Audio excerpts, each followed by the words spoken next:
이때 일본이 세계 1, 2위를 다퉜고요. 세계 50위 기업 안에 36개가 들어있었어요. 지금 젊은 층은 돈 벌기도 어려운데 금융자산도 없죠. 치고 빠지는데 성공한 고령층 이겁니다. 그러니까 선진국 중에서 빈곤 노인 비율이 제일 높은 나라가 한국입니다. 일본에 부유한 노령층이 있다면 한국은 가난한 노인들이 많아요. 들을수록 똑똑해지는 지식 뉴스! 일본의 이제 가장 큰 문제가 뭐냐면 세대 간 격차입니다. 일본에는 이제 민간이 굉장히 큰 규모의 금융자산을 가지고 있는데요. 이 금융자산의 한 70%를 60대 이상 고령자들이 다 가지고 있어요. 그리고 주식 투자도 80% 이상이 60대 이상이 합니다. 그러니까 젊은 사람들은 주식 투자도 잘 안 한다는 얘기죠. 물론 이제 어느 나라나 젊은 시절에 자산을 축적해서 나이가 들면 금융자산이 많은 거는 좀 당연한 얘기긴 한데, 일본의 문제점은 뭐냐면 지금 젊은 사람들이 금융자산을 축적할 수 있는 구조가 안 돼 있어요. 여러분 안녕하십니까. 한국외국어대학교 국제지역대학원 일본학과 이창민 교수입니다. 그래서 지금 이제 1인 가구 30대의 경우에는 한 30% 이상, 1인 가구 20대의 경우는 한 40% 이상이 저축률이 제로입니다. 저축이 0이에요. 그냥 그달 벌어서 그달 쓰고 그냥 그렇게 사는 거예요. 이렇게 살면 앞으로도 금융자산을 축적할 수가 없겠죠. 그래서 이 부분이 이제 앞으로 이제 계속 문제인 거죠. 고령자들이 금융자산을 많이 가지고 있는데 이분들이 대부분 이걸 현금이나 예금으로 가지고 있습니다. 일본에는 금리도 별로 없는데 은행에 그냥 넣어놔요. 주식이나 채권으로 가지고 있는 비율은 10% 정도밖에 안 되거든요. 근데 이제 미국은 반대입니다. 미국은 고령자들이 대부분 주식이나 채권으로 가지고 있어요.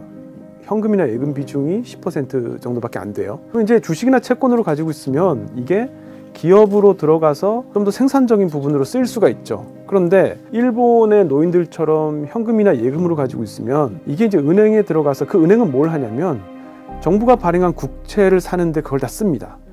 그러면 이 돈이 전부 다 이제 정부로 들어가서 정부는 뭘 하냐, 이걸 가지고 사회보장비로 쓰는 거예요. 결국에는 일본의 고령자들이 자기의 예금을 가지고 사회보장을 받는 이런 시스템인데, 이게 뭐 조건 합국을 떠나서 생산적인 섹터로 흘러가지 않고 계속 여기서 돌고 있는 게 문제인 거죠. 그래서 이런 부분들이 이제 일본의 어떤 한계로 많이 지적이 되고, 다만 이제 또 여기서 한 가지 더 지적할 수 있는 거는 일본의 젊은이들이 이제 저축할 동기도 많이 없지만 이 30년 동안 장기에 걸쳐서 이제 어떤 장기 저성장기를 겪다 보니까 이 일본 젊은이들이 일본어로 야루키라고 하는데 활력을 잃었어요. 하고자 하는 의욕이 별로 없습니다. 그래서 공부를 뭐 열심히 해서 뭐 하려고 하지도 않고, 영어를 배워서 해외에 나가야지 이런 생각도 별로 없고요. 그 다음에 저축해서 뭐 투자해야지 생각도 별로 안 합니다. 그냥 돈 벌면 은행에 넣어놓고 빼서 쓰다가 없어지면 다시 일하고 뭐 이래요. 우리는 은행에 넣어놓으면 인플레이션 때문에 가치가 떨어질 걸 걱정하잖아요. 근데 일본은 30년 동안 인플레이션이 없었기 때문에 그러한 감각이 없습니다. 그냥 돈은 은행에 넣어놓고 금고에서 돈 뺏으듯이 이렇게 쓰고, 그러니까 열심히 한다 그래서 부자가 될 수도 없는 구조지만 아무것도 안 한다 그래서 가난해지기도 힘든 구조예요. 거기다가 이제 일자리가 항상 또 충분히 있기 때문에 그 부분이 이제 장점이자 단점이지만 젊은이들이 이제 뭔가 열심히 하려고 하는 그런 것들이 많이 부족하죠. 사실은 이게 그 사회의 경제 성장이나 발전의 어떤 원동력, 모멘텀이 되는 건데 그 부분이 굉장히 약합니다. 그래서 예를 들면 일본이 이제 연구력이라고 하죠. 일본은 노벨상도 지금 많이 받고 있는데 앞으로는 좀 걱정스럽다고 이야기를 많이 합니다. 왜냐하면 그 90년대 초반에 보면 일본이 세계에서 이제 세 번째 정도, 그러니까 세 손가락 안에 드는 논문의 숫자나 논문의 퀄리티 이런 것들이 있었는데 지금은요 뭐 선진국이라고 하기 좀 어려워요. 10위권 그 밑으로 떨어졌거든요. 그래서 대학원도 많이 안 가고 공부하려는 사람도 별로 없어요. 또 이제 박사 받는 사람, 이게 이제 고급 인력이잖아요. 휴먼 캐피탈인데 선진국 중에서 일본이 제일 낮습니다. 박사 취득자 수가. 공부 안 한다는 거죠. 그냥 회사 가고, 회사 가면 또 거기서 뭐 월급 받고 65세까지 다들 다니니까요. 그냥 그렇게 큰 도전 없이 이렇게 살고 있고, 이게 사실은 제일 큰 위기라고 생각이 듭니다.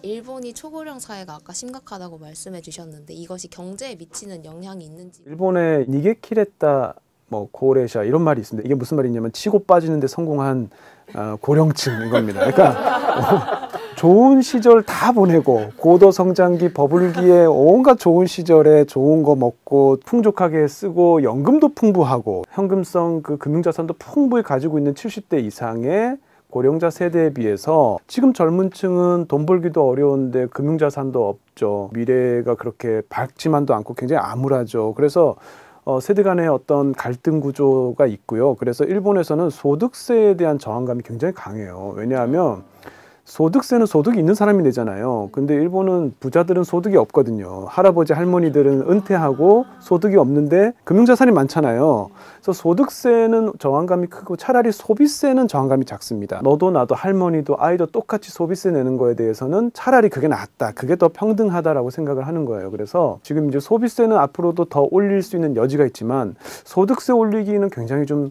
저항감이 있고요. 우리나라도 고령화 사회가 심각해지고 있잖아요. 일본과 차이가 있다면 인구가 이제 줄어든다든지 생산성이 저하된다든지 사회보장 비용이 뭐 늘어난다든지 이건 너무 이제 다들 잘 알고 계시는 뻔한 얘기니까 그거 외에 이제 경제에 영향을 미칠 수 있는 것들을 좀 생각을 해보면 일본에 가면은 이제 역마다 보면 역 앞에 상점가들이 쫙 있어요. 그게 굉장히 일본의 그 운치를 느끼게 하는 거였는데 상점가가 폐쇄된 곳이 굉장히 많아요. 예, 장사할 사람 없다.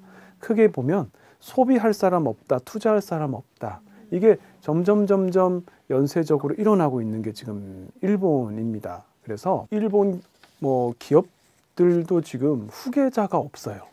그래서 우리는 이제 파산할 때 돈이 없어서 파산하는 경우가 많죠. 근데 일본은 후계자가 없어서 파산하는 경우가 종종 있습니다. 실제로 보면 최근에 사장님이 고령화 때문에 파산하는 경우가 이렇게 늘고 있어요. 사장님 평균 연령이 지금 72세, 72입니다. 평균 연령이. 일본에 가보시면 80대 사장님 많으세요. 또 후계자를 못 정해서 고민하십니다. 근데 후계자가 60대야.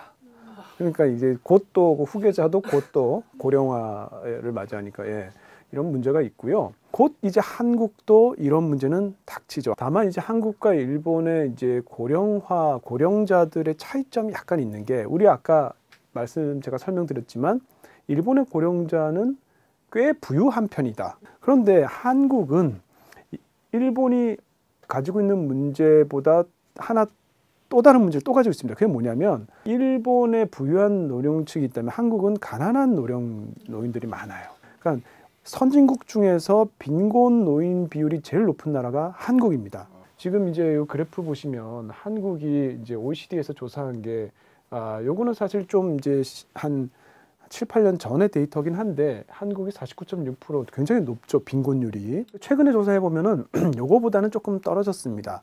요거 이제 소득을 바탕으로 했기 때문에 빈곤율이 굉장히 높은데 여기 이제 자산을 넣으면 요거보다는 또 사정이 조금은 좋아져요. 그렇지만 OECD 나라에서 거의 이제 꼴찌에 해당합니다. 한국이. 그래서 지금도 보면은 굉장히 생활고를 겪는 고령층이 많고 이 부분은 이제 우리의 어떤 전체적인 재정이나 이런 측면에서도 부담이 되는 부분이죠. 게다가 자산을 포함하면이라고 제가 말씀드렸는데 이 자산도 한국의 이 고령층은 금융자산이 아니죠. 대부분 부동산입니다. 그것도 집 한 채, 아파트 한 채예요. 현금의 유동성이 굉장히 떨어지죠. 근데 더 문제는 인구가 줄어들어서 만약에 부동산 가격이 더 떨어지거나 그야말로 살 사람이 없으면 이거는 이제 자산을 뭐 부동산이니까 어떻게 할 수가 없는 거잖아요. 소위 잃어버린 30년이라고 부르는 그 당시 일본의 경제 상황이 어땠는지 좀 세간에 잘못 사용되는 용어 중에 하나가 잃어버린 30년입니다. 왜냐하면 잃어버린 10년, 잃어버린 20년은 대부분 동의해요. 근데 잃어버린 30년을 쓰는 학자는 아마 없을 겁니다. 근데 언론에서 주로 쓰죠. 특히 우리나라에서 잃어버리게 하고 싶은 거죠. 또 잃어버린 40년 쓰는 분도 있어요.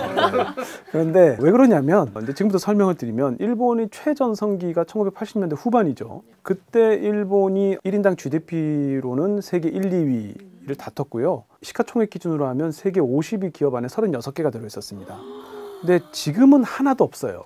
그러니까 30년 동안에 정말 상점벽해라고 할 정도로 일본의 이제 경제가 후퇴한 건 맞죠.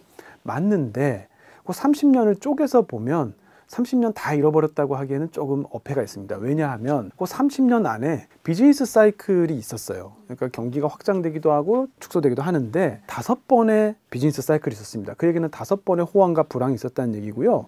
그 중에 2번은 전후 최장기 호황, 가장 길었던 호황, 그리고 2번째로 길었던 호황이 들어있습니다. 그러니까 우리가 30년을 무조건 잃어버렸다고 하기에는 뭔가 좀 말이 안 맞죠. 지금 25년 만에 한국이랑 일본의 경제 성장률이 역전이 됐어요. 그러면서 우리나라도 일본을 따라가는 게 아니냐 이런 우려가 나오고 있는데 제가 이제 이 질문 많이 받거든요. 한국이 25년 만에 일본의 경제 성장률 역전됐다. 아, 이거 어떻게 된 일이냐? 이럴 수 있냐? 일본이 부활한 거냐, 한국이 침체한 거냐, 이렇게 질문 많이 받는데 재밌는 게요. 한국에 흘러나오는 뉴스와 일본에서 나오는 뉴스가 전혀 반대 얘기를 하고 있습니다. 이거 보시면은 한국에서 나오는 뉴스는 이거 왼쪽에 있는 거거든요. 9월 달에 OECD가 2023년, 그러니까 올해 경제 성장률 예상치 발표했는데 일본이 1.8%고 한국이 1.5%. 그다음에 IMF는 10월 달에 발표했는데 일본이 2%, 한국이 1.4%. 한국에서 충격받았죠. 그러면서 기사 보면은 뭐 일본의 역전 허용 뭐 이렇게 나옵니다. 근데 최근에 일본 뉴스 보면요. 일본 뉴스는 이겨 나와요. 2022년에 1인당 GDP가 일본이 33,854달러, 한국이 32,418달러인데 2023년 되면 한국이 역전한다. 그러니까 서로 부정적이야. 네. 한국에서는 일본한테 진다. 일본에서는 한국한테 진다. 이렇게 뉴스 나옵니다. 이거 도대체 어떻게 해석해야 될까요? 둘 다 맞습니다. 둘 다 맞는데 왜 그러냐면 경제 성장률이 지금 일본이 예외적으로 굉장히 좋은 건 맞아요. 근데 한국은 또 이제 수출이 부진하면서 특히 이제 반도체 수출이 굉장히 부진하면서 올해 이제 경제 성장률이 굉장히 이제 낮았죠. 그래서 올해는 아마 일본이 경제 성장률에서 역전하는 건 맞습니다. 그런데 1인당 GDP로 하면요. 엔저가 굉장히 심했잖아요. 슈퍼 엔저잖아요. 달러로 환산하니까 일본의 이 1인당 GDP 막 쪼그라들었어요. 그래서 아마 이거는 뭐 이제 2024년이 돼봐야 확정이 되겠지만 비슷하거나 한국이 역전할 가능성이 커요. 그래서 사실은 이 수치에 1위 1비 할 필요가 없다는 게 핵심이고 사실 이제 더 중요한 건 대한민국이 구조적으로 장기 저성장 시대에 지금 진입했느냐 아니냐인 거죠. 근데 이제 그걸 보면은 잠재 성장률이라는 것도 봐야 됩니다. 이 잠재 성장률이 뭐냐면 우리가 노동과 자본이 생산 요소인데 이 노동과 자본이라는 생산 요소를 최대한 활용했을 때 이 현재의 기술 수준에서 달성 가능한 GDP의 성장률이거든요. 근데 이거 보시면 OECD에서 추정한 거와 IMF에서 추정한 게 있는데 일본은 뭐 어느 쪽을 봐도 0%대죠. 예, 최선을 다해도 0%대. 근데 한국은 OECD 같은 경우는 1.7%고 IMF 추정은 2.2%인데 한국도 선진국 중에서는 나쁘지 않지만 그래도 우리가 예전 생각해 보면 굉장히 낮아졌죠. 그리고 앞으로는 이게 더 낮아질 겁니다. 지금 예상치로는요. 빠르면 2025년 정도, 늦어도 2030년대에 한국이 이 잠재 성장률이 1%대가 될 거라고 예상하고 있거든요. 인구 구조 측면에서도 한국, 일본은 굉장히 유사하죠. 2025년이 되면은 일본이 이 65세 이상 고령화 비율이 30%가 됩니다. 한국은 20% 되거든요. 일본은 전 세계에서 고령화 비율이 가장 높은 나라죠. 한국은 전 세계에서 고령화 비율의 고령화 속도가 가장 빠른 나라입니다. 지금 출생률도 굉장히 낮죠. 결국에는 한국도 일본처럼 예전에 고성장기 1년에 4% 5% 성장하던 시대는 다시 안 온다는 얘기죠. 아마 잠재 성장률이 1%라는 얘기는 비즈니스 사이클을 생각했을 때 경기가 좋으면 2%대 정도 성장하다가 나쁘면 0%대로 떨어지는 이런 비즈니스 사이클을 앞으로 그릴 거예요. 그래서 우리가 이걸 침체다라고 보기보다는 이제 우리도 성숙기 경제의 어떤 장기 저성장 시대에 들어왔구나. 근데 우리는 뭐 좋고 나쁨을 떠나서 그런 경제 단계에 이제 진입을 하고 있다라고 이제 봐야죠. 그래서 2% 성장해도 뭐 나름 잘했구나. 1%면 조금 더 노력해야 되겠는데 야 0% 되면 특단의 조치가 좀 필요하다.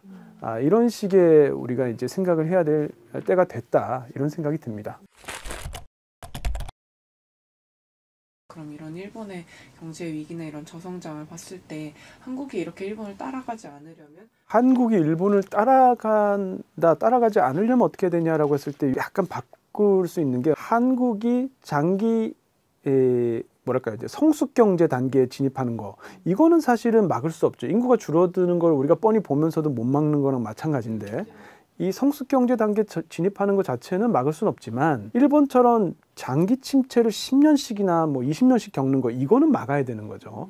그러면 일본이 장기 침체 10년, 20년, 잃어버린 10년, 20년이 된 이유가 뭘까? 요거를 보면 여러 가지 이유가 나오는데, 이 총공급 제약이라는 측면에서 크게 보면 생산성이 계속 떨어졌다는 거, 그 다음에 노동력 투입이 감소했다는 거, 요거 두 개가 굉장히 큰 문제거든요.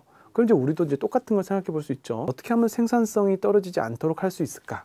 어떻게 하면 노동력 투입이 감소되는 부분을 좀 속도를 늦출 수 있을까? 요거 고민해야 되는데, 생산성은 뭐 우리가 흔히 얘기하는 게 뭐 R&D 투자를 늘리고 뭐 규제 개혁을 해서 어떻게 하고 하는 게 있는데, 저는 중요한 것 중에 하나가 교육을 통한 인적 자본 형성에 우리가 좀 더 많은 신경을 써야 된다. 저는 이제 걱정하는 게, 우리나라 학생들 정말 경쟁력 있고 열심히 살잖아요. 제가 이렇게 전 세계 어떤 선진국을 봐도 대한민국 학생들처럼 경쟁력이 뛰어난 학생이 없는데, 이 모든 경쟁이 국내 경쟁으로 집중돼 있다는 거죠.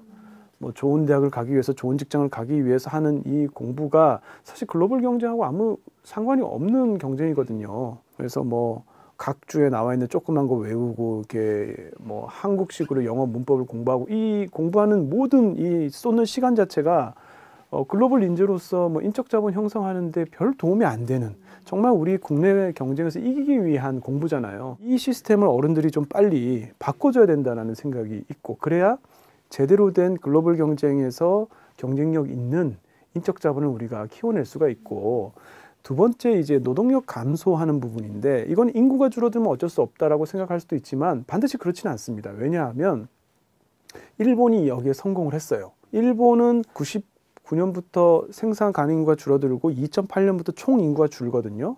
근데 총 인구가 주는 속에서도 노동력 인구가 10년 동안 500만 명이나 늘었습니다. 일하는 사람이 는 거예요. 이게 왜 가능하냐면, 우리가 생산 가능 인구를 100이라고 했을 때 이 사람들이 다 일하지 않거든요. 실제로는 한 60% 일하고 40%는 일 안 합니다. 이 40%는 누구냐? 학생, 주부, 이런 비노동 인구죠. 그래서 일본이 한 게 우모노믹스, 어떻게 하면 여성들이 더 일할 수 있는 환경을 만들까를 고민했습니다. 일본은 선진국 중에서 대표적으로 M자 커브를 가지고 있는 나라예요. 이 M자 커브가 뭐냐면, 나이에 따라서 노동 참가율인데, 여성들이 25세까지는 노동 참가율이 늘다가 25세부터 노동 참가율이 떨어지기 시작합니다. 그게 뭐냐면 결혼, 임신, 출산, 육아. 이걸로 이제 노동 참가율이 떨어졌다가 나중에 40세 넘어가면은 조금씩 다시 올라가요. 그러니까 애 다 키워놓고 비정규직으로 이제 들어오는 거죠. 이 움푹 들어간 이 부분을 올려주려고 굉장히 노력했거든요. 그래서 일본이 최근 10년 동안 이게 굉장히 많이 올라갔습니다. 물론 이제 비정규직 노동력으로서 많이 이제 늘어났는데, 일본의 비정규직의 70%가 아르바이트 파트타이머거든요.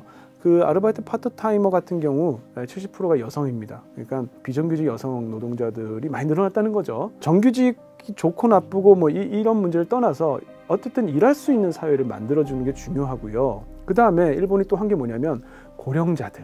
일단 정년을 65세로 늘렸다가 지금 사실상 70세로 늘렸어요. 일본에서는요, 65세 이후에 본인이 원하면 70세까지 계속 고용을 할 의무, 뭐 또는 권고, 강력한 권고가 있거든요. 그래서 회사가 70세까지 이제 일할 수 있도록 서포트를 해야 됩니다. 그 다음에 또 한 가지, 외국인들을 열심히 받아들이고 있습니다. 지금 일본의 외국인 노동자들 굉장히 많이 늘었거든요. 2019년에 특정 기능 1호, 2호라는 재료 자격을 만들었어요. 일본도 우리만큼이나 이민에 대해서 저항감이 큽니다. 이민 받겠다 그러면 아마 엄청나게 반대할 거예요. 그래서 이민은 못 받으니까 약간 이름을 좀 이렇게 기술적으로 특정 기능 1호, 특정 기능 2호.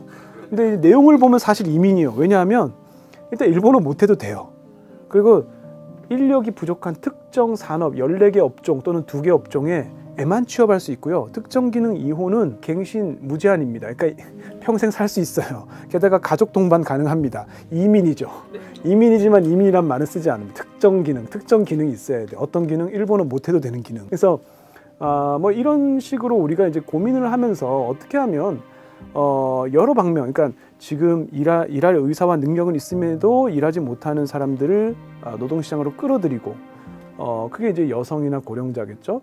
그 다음에 이제 외국인 노동자도 어떤 특정 분야에 있어서 일할 수 있는 환경을 정비해 나가는 거, 이런 걸 통해서 우리가 인구는 줄어들지만 일하는 사람은 늘릴 수 있거든요. 우리가 이제 고민해 봐야 된다. 예, 이런 생각이 듭니다. 오늘 교양일을 부탁해는 여기까지입니다. 감사합니다.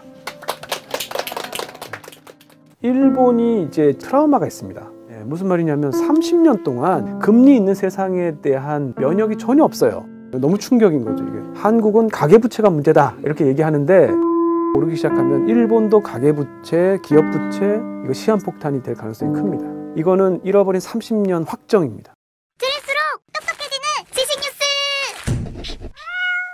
일본의 관광객이 늘기 시작한 게 최근이 아니고, 원래는 이제 아베노믹스 2013년 할 때부터 계속 늘었거든요. 최대로 많이 늘었을 때가 2018년, 19년 3천만 명까지 늘었어요. 코로나 때문에 2021년이 최악이었는데 25만 명 최하로 떨어졌다가 엄청나게 빠른 속도로 회복을 하고 있습니다. 그래서 10월 기준으로 2천만 명 왔습니다. 근데 2천만 명 중에 4분의 1이 한국인. 여러분 안녕하십니까? 한국외국어대학교 국제지역대학원 일본학과 이창민 교수입니다. 이제 엔저가 되면서 이제 관광객도 많이 늘었지만, 또 하나 이제 우리가 생각해야 되는 게 외국인 투자가 많이 늘었어요. 그래서 기업에 관련된 실적도 많이 개선됐는데, 문제는 뭐냐면 엔저가 되면 수입 물가가 많이 올라요. 그래서 기름값도 오르고 밀가루도 오르고 서민들이 굉장히 물가 고통을 겪죠. 예를 들어서 맥도날드의 빅맥 같은 경우도 30년 동안 안 올랐어요. 근데 작년에 410엔 되고 올해 450엔 됐습니다. 그러니까 일본의 젊은 친구들은 400엔대 빅맥을 처음 본 거예요. 이런 식으로 물가가 오르고 있기 때문에 너무 충격인 거죠, 이게. 이제 일본이 지금 호황이냐 아니냐라고 했을 때 제일 먼저 봐야 되는 게 경기 순환이거든요. 경기가 확장기 됐다가 이제 다시 이제 수축기 됐다가 이렇게 비즈니스 사이클이 있잖아요. 일본이 지금 제17순환의 확장기에 있습니다. 그러니까 경기가 확장되고 있는 상황은 맞아요. 30년 만에 기업이 국내 투자가 늘고 있고, 또 임금 상승이 30년 만에 아주 빠른 속도로 상승하고 있어요. 그럼 그동안 30년 동안 왜 일본은 국내 투자를 하지 않고 임금이 안 올랐냐? 플라자 합의 때 일본의 기업들은 그 엔고를 피해서 해외로 진출을 했습니다. 그래서 왜냐하면 수출이 불리하니까, 수출이 안 되니까 직접 해외에 가서 생산 거점을 만들고 거기서 만들어서 거기서 판매하는 방식으로, 그렇게 해서 이제 위기를 돌파했는데, 나중에 이제 일본이 장기 침체에 빠지다 보니까 자본 수익률이 낮고 내수가 축소되니까 일본의 기업들은 계속해서 이제 밖으로 나갔거든요. 그런데 그 와중에 이제 아베노믹스가 실시되면서 이제 엔저가 된 거죠. 엔저가 되면 이 기업들이 너무 좋은 게 아무것도 안 해도 영업이익이 개선돼요. 왜냐하면 미국에서 1달러짜리 물건을 만들어서 팔면 그 1달러를 가지고 있으면 환율이 이제 엔이 가치가 떨어지니까 앉은 자리에서 환차익을 얻는 거예요. 1달러에 110엔일 때랑 1달러에 150엔일 때랑 비교해보면 엔으로 환산했을 때 이익이 훨씬 늘어나죠. 그래서 이 환차익 때문에 기업의 영업이익이 개선되면서 기업의 실적이 이제 상황이 좋아지는 거죠. 그런데 문제는 이렇게 기업이 상황이 좋아져도 국내에 투자하거나 국내에 뭔가를 하진 않습니다. 해외에 그대로 가지고 있거나 아니면 해외 생산 시설에서 재투자하거나 뭐 이랬거든요. 왜냐하면 국내는 이미 그 자본 수익률이 낮아서 기업 입장에서는 투자를 해도 별로 수지가 안 맞아요. 게다가 이제 투자를 안 하다 보니까 일본의 노동 생산성도 별로 안 높아지고, 노동 생산성이 낮으니까 임금도 올라가지 않겠죠. 그러니까 기업들은 엔저로 환차익을 얻어서 영업이익이 개선되는데, 국내는 투자도 하지 않고 임금도 오르지 않으니까, 임금이 안 오르니까 사람들이 소비도 안 하겠죠. 그러니까 기업은 호황인데 가게는 불황인 상태. 이걸 이제 미지근한 호황이다, 그래서 저온 호황이다 이렇게 얘기하는데, 반쪽짜리 호황이 이제 이어지는 거죠. 그래서 반쪽짜리 호황이 이어지다가 최근 들어서 그 분위기가 약간 반전이 됐습니다. 기업이 국내 투자를 하기 시작했어요. 일본의 국내 이제 설비 투자를 한번 보시면 2023년에 100조엔 넘고 내년에도 아마 100조엔 넘을 거다 이렇게 지금 추계를 하고 있거든요. 이건 왜 그러냐면 경제 안보 이슈에서 이제 일본이 반사이익을 좀 얻으면서 이런 일들이 이제 벌어졌습니다. 잘 아시겠지만 이제 반도체나 이제 이런 경제 안보 관련 중요 물자들을 이제 국내에서 생산을 하려고 하면서 기업들이 이제 리쇼어링, 그러니까 외국에 나갔던 기업들이 이제 국내 들어오고 또 그런 기업들에게는 일본 정부가 보조금을 많이 주고 있거든요. 그래서 이제 그런 것들을 시작으로 이제 일본의 국내 기업 설비 투자들이 이제 늘고 있어요. 이러한 변화들은 일본이 다시 제조업으로 회귀하겠다는 신호로 봐야 될까요? 이제 일본은 10나노 이하에서 리쇼어링 하고 싶은 겁니다. 그 리쇼어링은 해외 나와 있던 일본 기업들이 국내로 리턴하는 거. 그러니까 반도체를 가지고 예를 들면 우리가 몇 나노 하잖아요. 20나노, 30나노, 40나노 같은 레거시 반도체는 중국이 잘하고 중국에서 하고 있으니까 그건 그냥 놔두는 거예요. 제일 잘 만드는 사람이 만들면 돼. 중국 포함해서. 그런데 10나노 이하가 최첨단 반도체죠. 10나노 이하는 절대 중국을 끼우지 않겠다는 겁니다. 중국 제외하고 동맹국들하고만 하겠다라는 게 디리스킹입니다. 이제 최근에 화웨이에서 만든 그 스마트폰에서 7나노 반도체가 발견돼서 지금 굉장히 당황스러운 상황이 됐는데 문제는 미국이 디커플링이라는 중국 견제의 어떤 정책을 디리스킹으로 바꾼 데는 이유가 있어요. 그러니까 디커플링은 완전히 중국 배제하는 거잖아요. 디리스킹은 완전히 배제하는 게 아니고 최첨단 분야만 중국을 빼는 거거든요. 왜 이렇게 바꿨냐면 일단 미국을 제외한 다른 외국의 반발이 너무 컸어요. 다른 나라들은 중국 의존도가 높은데 무조건 중국 배제하라 그러면 어떡하냐. 이게 하나 있고 또 하나는 미국 회사들의 반발도 컸습니다. 왜냐하면 미국 기업들 지금 중국에서 사업하는 기업들 많거든요. 갑자기 정부가 중국하고 사업하지 말라 그러면 굉장히 곤란하죠. 그래서 디리스킹으로 바꿨는데 결국 이건 무슨 말이냐면 경제 안보상의 아무리 중요한 이슈라도 기업의 모티베이션이나 인센티브를 무시하는 정책은 결코 성공할 수 없다라는 거거든요. 그러면 이제 우리가 그 개념으로 일본을 보면 되죠. 일본이 지금 하고 있는 게 기업의 모티베이션이나 인센티브랑 합치하는가 안 하는가. 일본은 1985년 플라자 합의 이후에 기업들이 계속 밖으로 나갔다 그랬잖아요. 근데 그 밖으로 나간 건 일본이 내수도 축소되고 자본 수익률이 낮아서 일본에 투자하는 것보다는 해외에서 투자하는 게 훨씬 돈이 되기 때문에 나간 거거든요. 근데 이 상황은 지금도 크게 바뀐 건 없습니다. 바뀐 게 없는데 정부가 야, 경제 안보상이 중요하니까 다 들어와 라고 한다고 들어오지 않겠죠. 그래서 모든 기업이 국내로 아마 회귀하지는 않을 겁니다. 다만 최첨단 분야 있죠. 그런 반도체, 배터리, 그다음에 AI, 양자 컴퓨팅 이런 것들은 일본이 경제 안보상의 중요한 부분이기 때문에 굉장히 보조금을 주면서 기업들에게 이제 장려를 하고 있어요. 유인책을 제시하고 있습니다. 그래서 이러한 최첨단 분야 기업들은 일본 기업 같은 경우는 이제 리쇼어링하고 그다음에 프렌드 쇼어링도 하죠. 예를 들어서 대만의 TSMC가 지금 일본의 쿠마모토에 공장 짓고 있잖아요. 한 3분의 1을 정부 지원 받고 있거든요. 그다음에 미국의 마이크론도 일본에서 지금 반도체 공장 짓고 있죠. 역시 이제 일본 정부로부터 지원 받고 있죠. 이런 식으로 최첨단 분야는 아마 프렌드 쇼어링, 리쇼어링 이제 앞으로도 그렇게 하면서 구축이 될 겁니다. 그러면 좀 일본도 아까 물가 상승 때문에 걱정이 많다라고 말씀을 해주셨는데 전 세계에 되게 많은 국가들이 지금 고물가 때문에 금리를 올리는 정책을 실시를 하고 있었잖아요. 근데 왜 일본은 꾸준히 뭔가 이런 제로금리나 마이너스 금리처럼 저금리 정책을 실행했었는지가 좀 궁금합니다.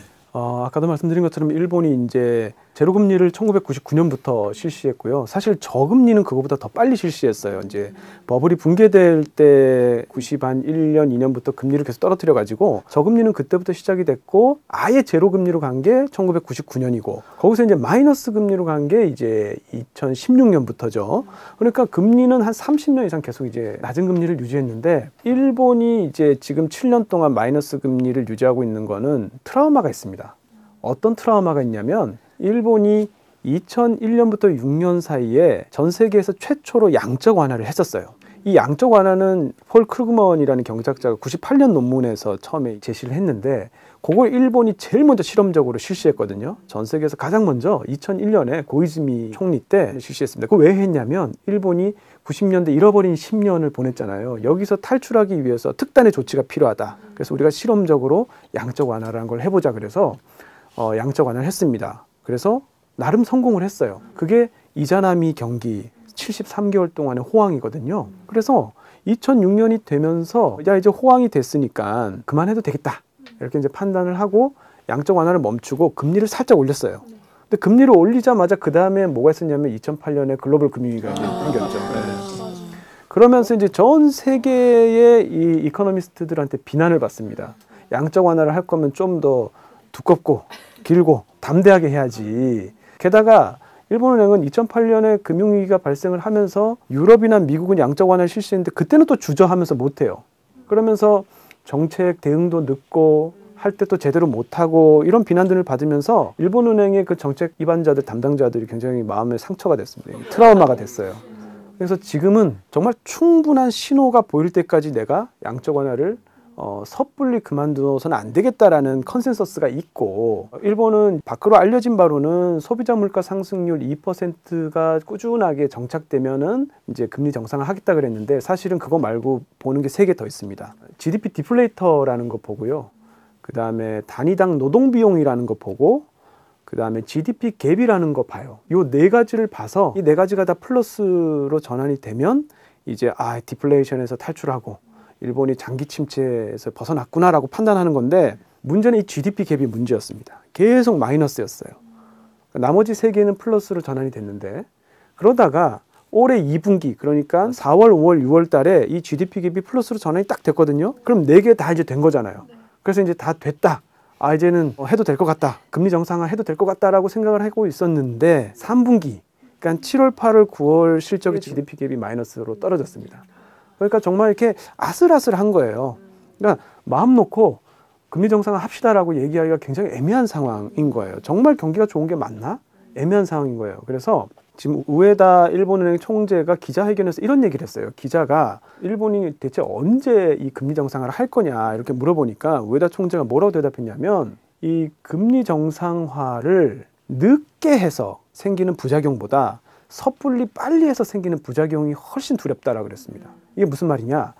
늦게 해서 최후까지 버티다가 금리 정상화를 했을 때의 부작용이 뭐냐면 고물가예요. 고물가의 고통을 국민들이 다 견뎌야 돼. 그런데 섣불리 빨리 해서 생기는 부작용이 뭐냐면, 이거는 잃어버린 30년 확정입니다. 그러니까 이제 막 회복하려고 이렇게 막 노력을 막 해서 조금 올랐다고 했는데 금리 올려가지고 다시 수렁에 빠지면 기껏 10년 동안, 7년 동안 노력해온 게 다 물거품으로 돌아가는 거예요. 그래서 일본은행은 지금 물가 고통을 좀 감내하더라도 우리가 그래도 불황에서 완벽하게 탈출할 때까지 좀 인내하면서 기다리자, 이걸 지금 계속 설득하고 있는 겁니다. 그러면 이런 저금리가 지속되면 생기는 문제점들이 어떤 게 지금 있나요? 제가 말씀드린 것처럼 일본은 저금리 시대가 30년이 넘었죠. 90한 1년, 2년부터 저금리 시대 시작이 돼서 99년부터는 제로금리하고 2016년부터는 마이너스 금리하고 이렇게 해서 진짜 저금리가 한 30년 했는데, 일본의 이 장기 침체의 문제는 한마디로 얘기하면 돈 빌려준다는 사람은 많은데 돈 빌릴 사람이 없어서 생긴 불황이에요. 그러니까 돈 쓸 사람이 없는 거예요. 그런데 이게 최근에 이제 좀 변화하고 있죠. 사람들이 돈 빌려서 이제는 집도 사고요. 기업들이 돈 빌려서 투자도 하기 시작했습니다. 그래서 경기가 좋아지고 있는 거죠. 사람들이 돈 빌려서 집도 사고 하니까 부동산 가격도 지금 좀 오르고 있거든요. 도쿄 같은 경우에. 그래서 이제 문제는 저금리 때문에 생기는 문제가 아니라, 이제는 금리를 정상화하는 시점에 왔기 때문에 금리를 이제 올리면은 엄청나게 큰 문제가 이제 발생을 하는 거죠. 예를 들어서 우리 많이 알려져 있지만 국가부채 문제. 일본 정부의 국가부채가 전 세계 최고 많잖아요. 작년 기준으로 일본 정부의 부채가 1026조 엔 정도 됩니다.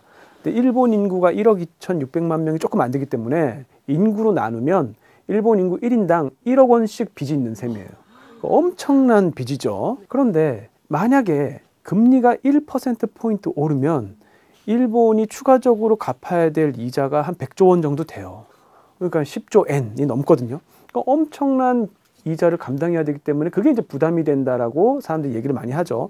그런데 사실은 이거는 약간 과장이 된 게 왜 그러냐면, 명목 GDP가 올라가면, 그러니까 경기가 좋아서 GDP가 막 상승하면 이 부담은 좀 줄어듭니다. 일단 세수가 늘고요. 그 다음에 빚은 그대로 있는데 분모에 해당하는 GDP가 늘기 때문에 정부가 충분히 감당할 수 있는, 시간은 걸리지만 빚을 이렇게 조절하면서 감당할 수 있는 수준이 아마 될 거라고 저는 생각이 돼요. 근데 더 큰 문제는 뭐냐면, 사람들이 금리 있는 세상에 대한 면역이 없어요.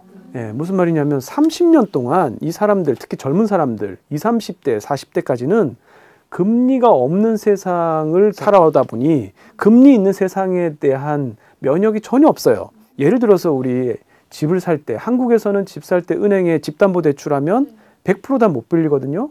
근데 이제 매년 조금씩 바뀌지만 어쩔 때는 60%까지 빌릴 수 있고 어쩔 때는 40%까지 빌릴 수 있고 이렇습니다. 일본은 100% 다 빌릴 수 있어요. 특히 30대 70% 이상은 집 살 때 100% 은행에서 돈을 빌려서 집을 삽니다. 예, 그런데 이자율이 0.2%에서 0.5% 정도예요. 그러니까 부담이 전혀 없어요. 30년 론 끼고 그냥 월세 사는 것처럼 생각해서 뭐 몇십만 원 정도 내면서 그냥 이제 사는 거예요.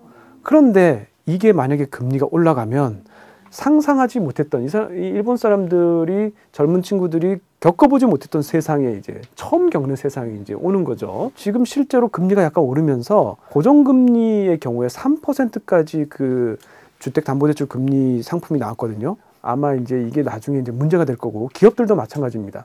코로나 때 영업 못하고 자숙 모드에서 손해가 막심했기 때문에 정부가 이제 이 금융 지원을 해줬는데 무이자 무담보 돈 빌려줬거든요. 근데 이게 한 1.9조 엔 되는데 이 중에서 1조 엔 정도가 이제 회수 불가능이에요. 왜냐하면 기업들도 요 이제 대출 이 기간이 연장되면 다른 대출로 갈아타야 되는데 이제 금리가 약간 올라가지고 갈아타지를 못하거나 아니면 갈아타더라도 이제 부담이 커지고 또 이제 물가가 상승하고 원재료 가격이 오르다 보니까 기업들이 이제 경영이 힘들어져서 이걸 이제 못 갚는 경우가 생기는 거예요. 그래서 결국에 금리 없는 세상에서 금리 있는 세상으로 변하면 이러한 면역이 없는 경제 주체들이 굉장히 고통을 겪게 될 수가 있죠. 우리가 이제 흔히 일본은 정부 부채가 문제고 한국은 가계부채가 문제다 이렇게 얘기하는데 금리가 오르기 시작하면 일본도 가계부채, 기업부채 이거 시한폭탄이 될 가능성이 큽니다. 그러면 이제 슈퍼엔저 현상은 이제 끝난 건가요? 슈퍼엔저라고 하는 거는 잘 보시면 일본의 정책 변경 때문이 아니고 미국의 정책 변경 때문이었거든요. 왜냐하면 일본은 1999년부터 제로금리를 계속 실시하고 있었어요. 25년 동안. 그러다가 2016년부터는 마이너스 금리 실시했죠. 7년 동안 지금 이제 8년 차 들어가는 거예요. 그러니까 일본이 바뀐 건 없습니다.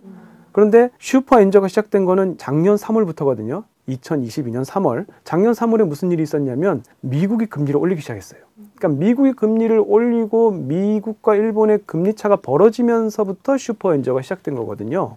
그런데 지금 미국의 FOMC 회의 결과 이제 금리를 더 이상 올리지 않겠다라는 것이 명확해졌으니까 지금의 이 슈퍼엔저라고 하면 이제 150엔에서 더 이제 엔화가 떨어질 가능성은 없고 앞으로 미국이 이제 금리를 만약에 떨어뜨린다면 그러면 이제 엔저에서 엔고로 방향이 이제 바뀌겠죠.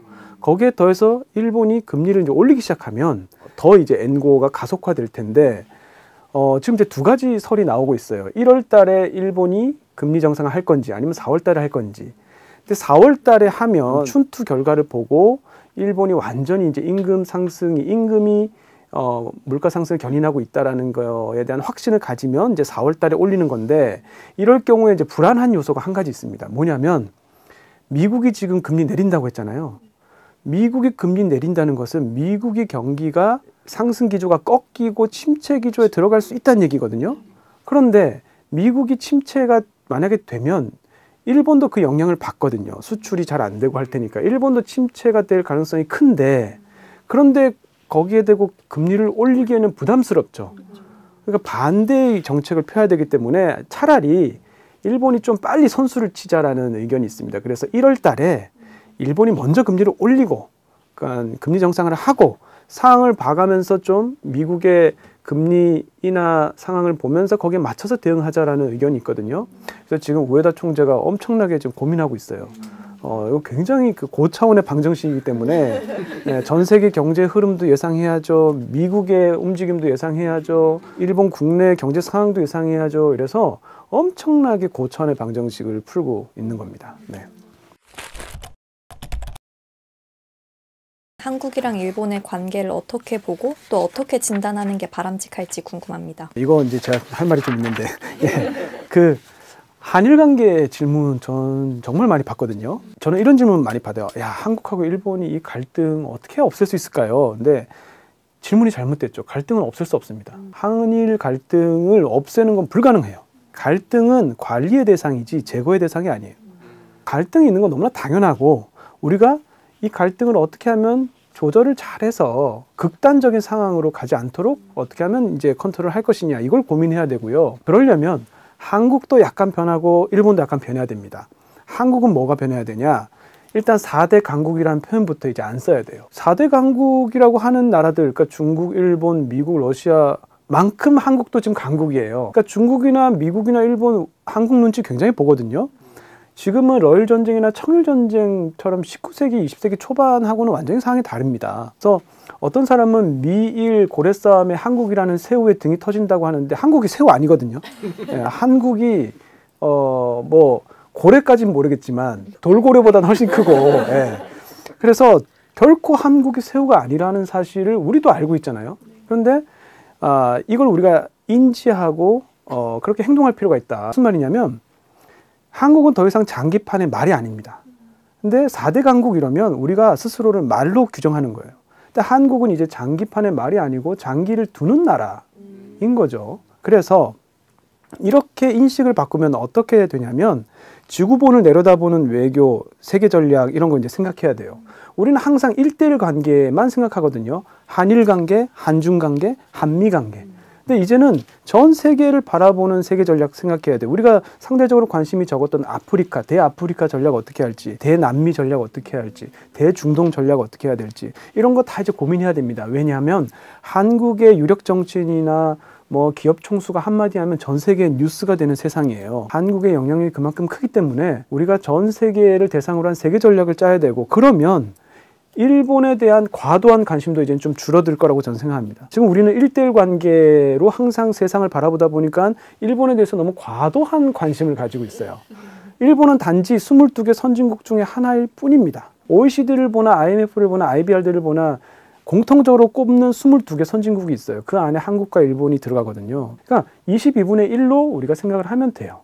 과도하게 한일 관계에 집착하다 보면 우리가 세계 전략 속에서의 일본이 아니라 일본만 바라보면 어떤 왜곡이 발생을 하죠. 그럼 이제 일본도 어떻게 돼야 되냐? 일본은 한국이 선진국이 됐다라는 걸 이제 인정해야 돼요. 왜? 일본의 젊은 친구들은 이미 알고 있어요. 한국이 일본보다 소득 수준이 높아졌다는 것을 몸소 느끼고 있습니다. 한국 문화 즐기고 있고요. 일본의 초등학생들 지금 K-팝 열풍이에요. 학교에서 다 그걸로 장기자랑하고 놉니다. 그리고 일본의 젊은이들 전부 다 K-드라마 보고 있고요. 뭐 한국으로 유학 오는 일본 학생들 엄청나게 지금 많아요. 그런데 일본의 이제 기성세대들 유튜브도 잘 안 보시고 TV도 잘 안 보시고 그런 이제 일본의 이제 기성세대 분들은 좀 그런 경향이 있거든요. 60대, 70대, 뭐 50대도 그렇고요. 이분들은 아직도 한국에 대해서 잘 모릅니다. 그래서 한국이 선진국이 됐다라는 거를 이제 인식할 필요가 있다. 왜냐하면 정책을 만드는 건 또 이분들이거든요. 그래서 온도차가 좀 있어요. 그래서 일본은 이제 한국이 일본 말로 나카마이리라고 합니다. 이제 어깨를 나란히 할 그런 관계가 됐다라는 거죠. 친구가 됐다는 겁니다. 한국의 성장을 위기로 느낄 필요는 전혀 없습니다. 일본은 이렇게 생각하면 될 것 같아요. 그래서 더 나은 미래를 위해서 협력할 건 협력하고 또 경쟁할 건 경쟁해야 되는 거죠. 또 따져야 될 건 따져야 되고요. 그래서 한국과 일본이 좀 더 이제 발전적인 방향으로 나아갔으면 좋겠다는 바람이 있고요. 오늘 교양일을 부탁해는 여기까지입니다. 감사합니다. 우리 집 양이는 밤마다 뛰어다녀요. 도대체 왜 이러는 걸까요? 추워. 예방주사 어디 갔다 할까요? 당신의 궁금증 지식비서 스포에서 해결하세요.